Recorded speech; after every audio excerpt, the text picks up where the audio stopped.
જય શ્રી રામ. ભગવાન શ્રી રામનો જન્મ એ હિન્દુ ધર્મની એક મહત્વની અને પવિત્ર કથા છે. તેમને ભગવાન વિષ્ણુનો 7મો અવતાર માનવામાં આવે છે. તેમના જન્મનું રહસ્ય અને કથા રામાયણ તથા અન્ય પૌરાણિક ગ્રંથોમાં દર્શાવવામાં આવે છે. ભગવાન રામે પૃથ્વી પર અવતાર લેવાનું મુખ્ય કારણ રાક્ષસ રાજા રાવણના અત્યાચારોનો અંત લાવવાનું હતું. રાવણને વરદાન. રાવણે બ્રહ્માજી પાસેથી એવું વરદાન મેળવ્યું હતું કે તેને કોઈ દેવ, દાનવ કે ગંધર્વ મારી નહીં શકે.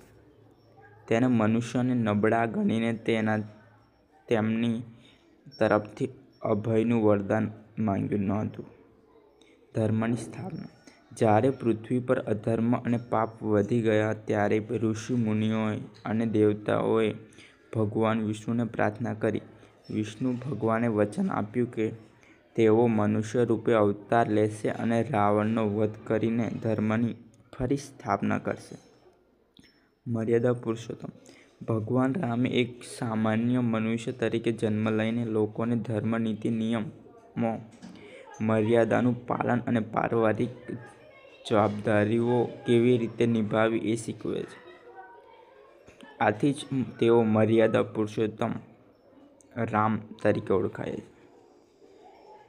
રામાયણ મુજબ અયોધ્યાના મહારાજા દશરથને ઘણા વર્ષ સુધી કોઈ સંતાન ન હતું.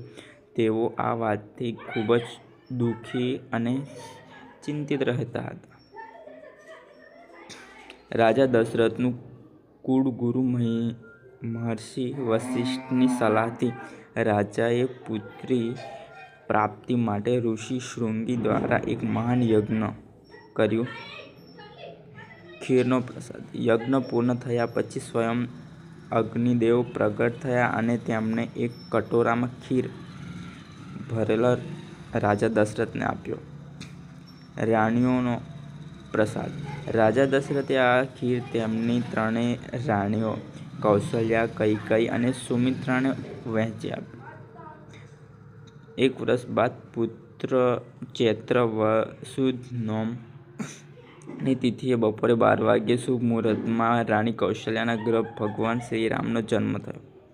કૈકેયીને ભરતનો જન્મ થયો. સુમિત્રાને જોડિયા પુત્રો લક્ષ્મણ અને શત્રુઘ્નનો જન્મ થયો.